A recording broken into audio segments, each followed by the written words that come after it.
What's up, y'all? It's Mike in the building. It's been a while. I haven't really been doing finance stuff because of the album that we just released on the 28th, this past Friday. So that's been taking up all my time, especially getting down to the deadline and the nitty gritty, just getting everything distributed and just ready for the release. So I've been breaking a lot of my own rules. Um, the past couple weeks. Haven't really been setting a lot money aside for investments. I haven't been the last 2 weeks are the first two of the entire year where I didn't buy any stocks or crypto or anything. But that's just because I was budgeting a lot for the album, paying for artwork, paying for mixing, paying for distribution. So I just wanted to have all that stuff there. I didn't want to throw it on a credit card. So no debt from the album myself, like a couple $100. Might do. I want to do a couple more things, so I don't know. It's hard with Christmas too, coming up. I gotta kind of formulate a game plan, but doing this and kind of keeping up with what's going on usually reflects in my personal finance, where I make better decisions and I'm just like more on top of it. Lately, it's just been a mess.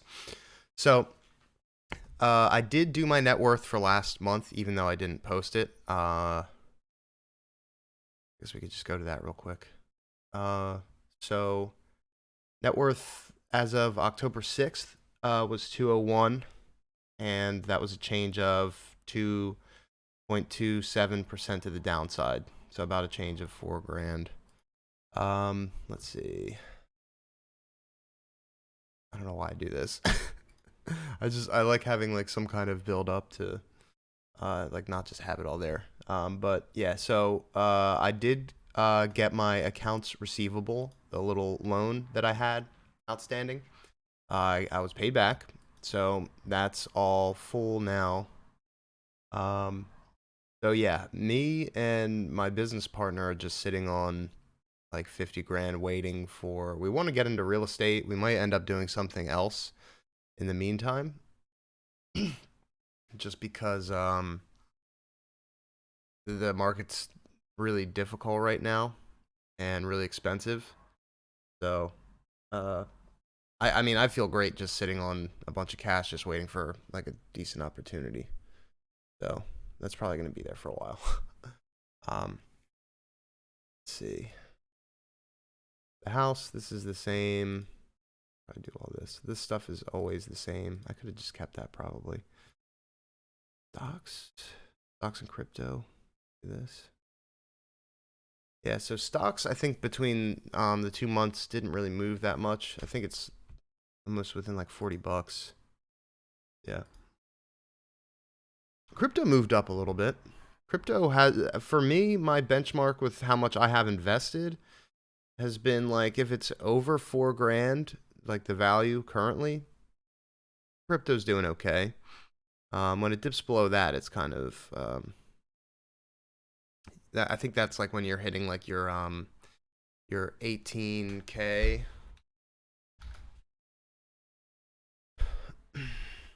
Let's see. I'll make me sign in.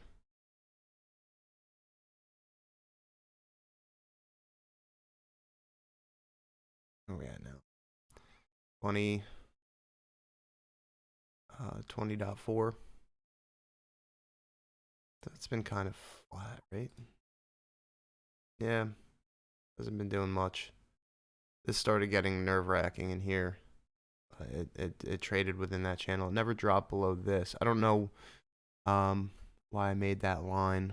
I guess that was this. Was that this year? So I don't remember it going that low. June. Huh. Anyway. But Fidelity. Fidelity's been stagnant and hasn't really moved. Got our mortgage. That also barely moves. No loans, credit cards. I think I have like $100 on the one that I use. This. Yeah, so you can see it basically remained flat. It's less than 1% of a change, which I guess is fine. I mean, at least I'm not bleeding out, but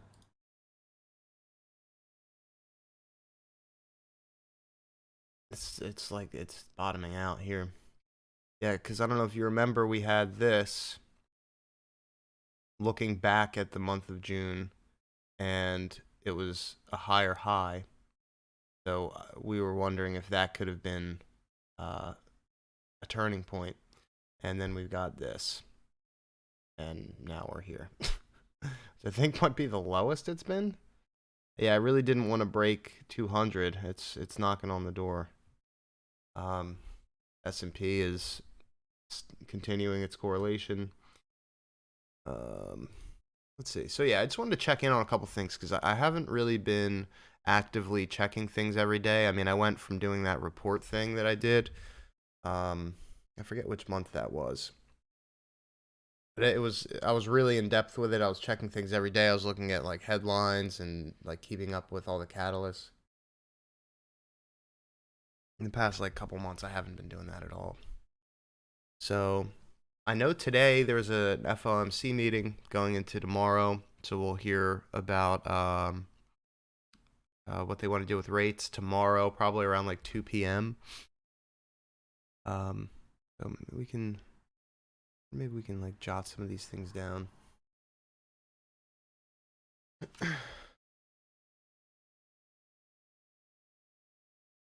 And we can look at I'm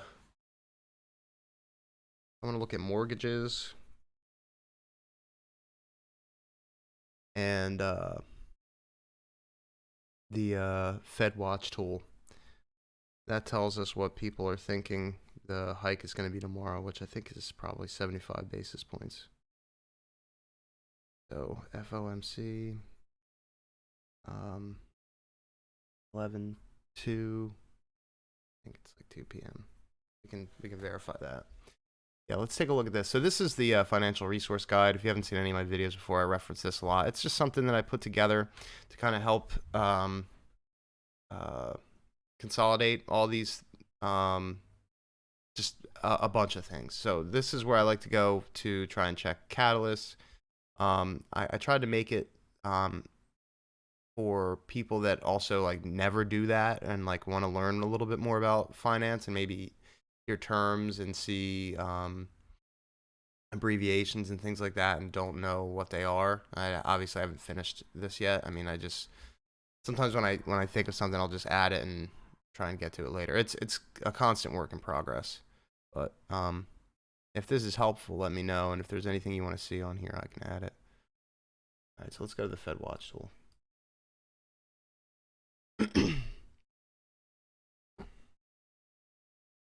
So we got a day and 2 hours. That's 2 p.m. All right, so the way you read this is you look at the current target rate, because the rate is actually a range. It's not just like one thing. So it's 300 to 325 basis points. So this would be an increase of 50 basis points, and we think that that is a 12% chance where there's an 87% chance of 75 basis point, which I think is probably really likely. It seems like our Fed is still going to be kind of aggressive with the hikes for a couple reasons. So I'm going to write a couple more things down. So one thing was in the past couple weeks, Canada, and I'll verify this too, just to make sure I'm not making something up. Canada hikes 50 basis points. And I think that was kind of, they hiked higher before prior to that, I think. We'll check that.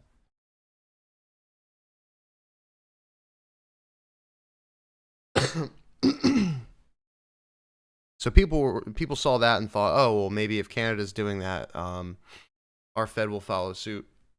but it didn't seem like that was the case. Another thing was we just had jolts, which we can take a look at too. I didn't look at the report at all yet, but I think it came in with like a million more openings than expectations.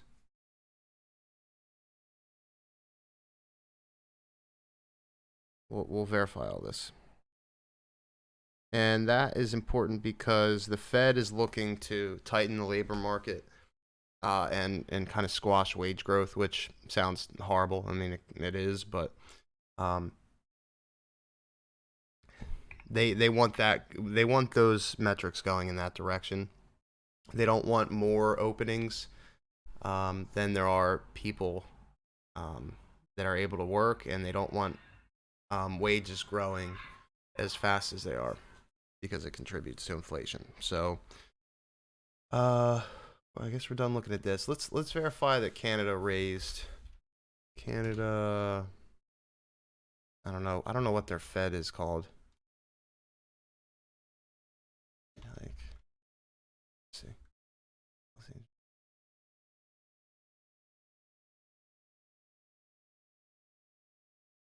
see. I've never looked at Canada's stuff, so I have no idea how to do this. Okay, yeah, I think this is it. So that was the 26th. So yeah, it wasn't even that long ago. Like Wednesday or something, or Tuesday. So they hiked.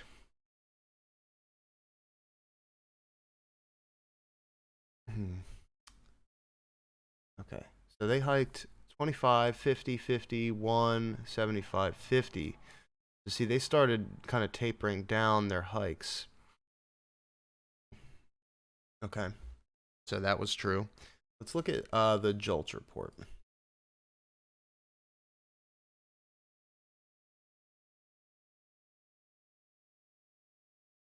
I forget. It's like a different color. Where's JOLTS? Here we go. So this is job openings and labor turnover survey. This is the newest one, 11/1. Did that come out today? I guess it did. Huh. I thought it came out like yesterday or something. Okay. Number of job openings increased 10.7 million on the last business day of September. So I forget I don't know what expectations were. I thought it was like 10.2 or something.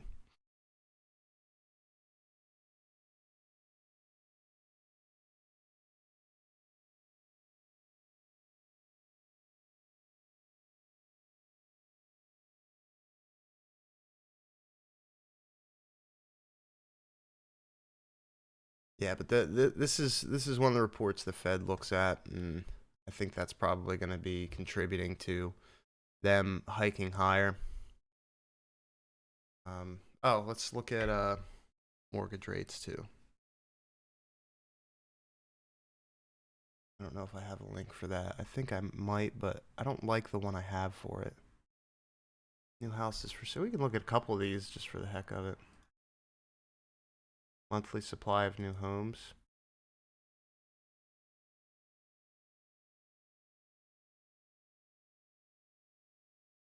I mean, that's been the story with real estate. That's been a big problem. So we did see an inflection. Oh, this monthly. Okay. Okay, so it's starting to creep back up.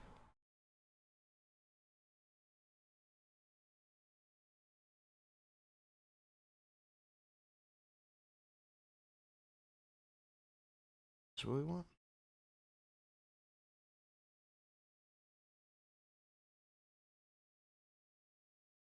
Yeah, so the average 30-year fixed rate mortgage is still above 7%.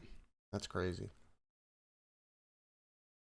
So the hikes will keep coming.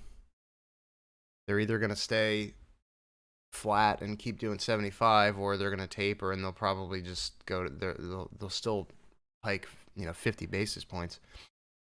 I forget what the we can kind of see what they were going for with the what the hell is it called? Something of economic projections. That's in, where is that? I want to look at that. SEP and something else I wanted to look at. Oh, the 10-year Treasury yield.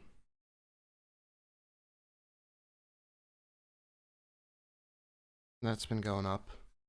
That contributes to high mortgage rates. Take a peek at that too.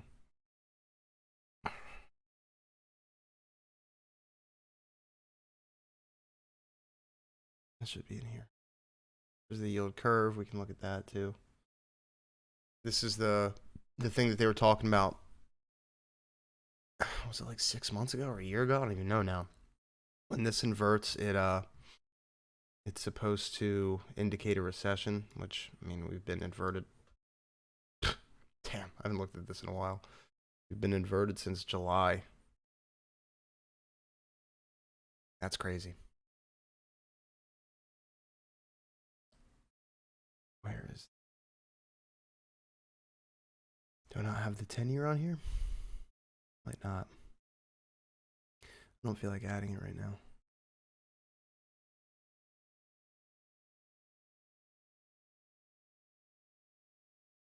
See, it has a decent one.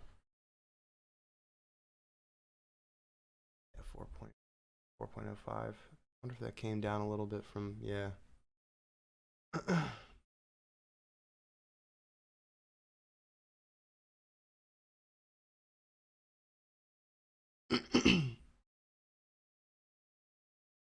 Sort of point, it was 4.21. Came off it a little bit, but I wonder if this is going to continue to go up as we're hiking. I wonder, when did the hike start?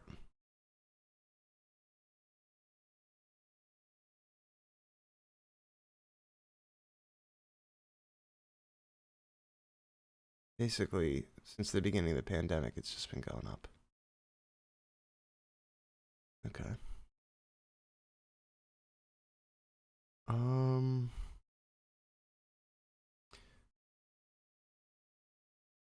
Where the hell is this?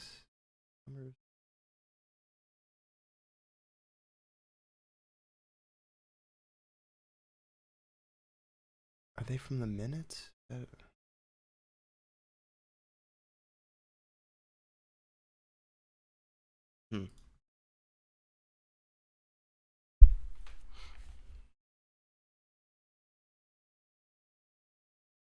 Maybe this will be the last thing we take a peek at.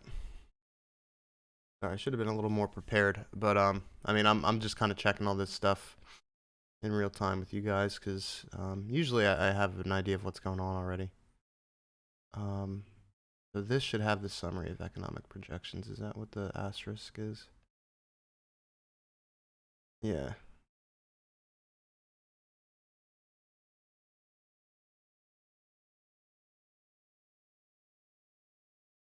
So this is going to tell us where everybody on the Fed is standing as far as where they want the rate to be by a certain time frame. I don't know where that is.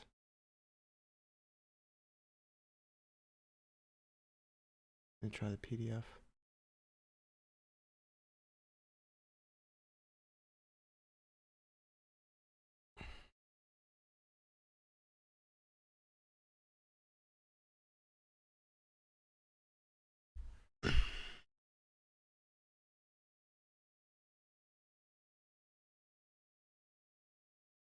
I don't see anything that looks like the summary of economic projections in here. What the hell?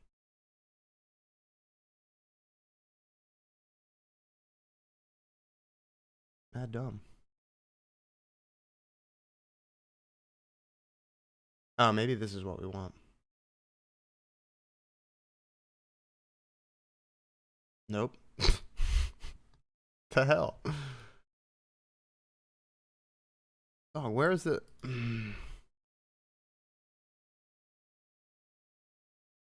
press conference?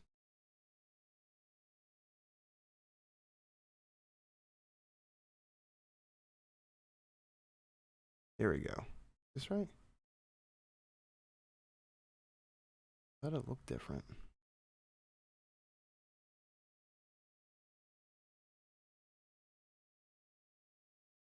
Why does this look so dumb? It looks like a dot plot.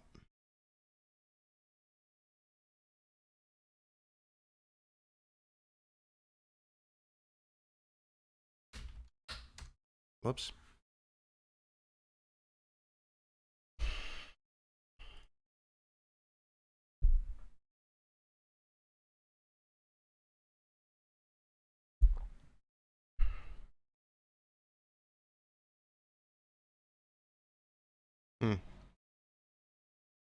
I don't know. It's probably there. It just doesn't look like what I'm used to, so I don't feel like trying to figure out what the hell.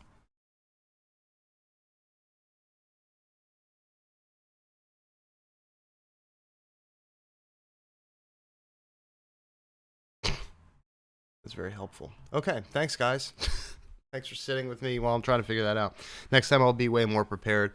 Depending on how much time I have and if I feel like investing all that time and energy into it, maybe I'll do another one of those reports. It just kind of helps me keep up with what's going on. It's kind of cool, like not ignoring it, but like not paying attention for a little while and then looking back, because you try to make your own predictions and projections when you're looking at stuff like this, and then you really like are excited to see like what happens next, and then when you just kind of ignore it, it almost feels like you're just jumping forward in time, and you can kind of see what. Because when I look at this stuff, I just think of whenever I actually worked on it last. It's kind of cool.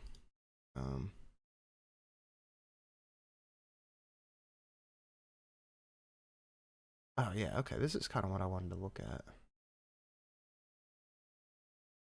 How it compared with Canada's, because Canada did do a whole 100 basis point jump. So it is a little different, but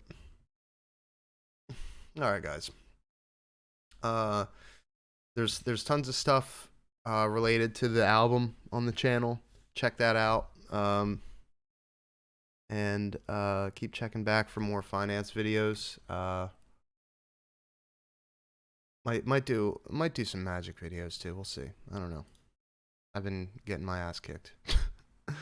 All right. Have a good day, guys.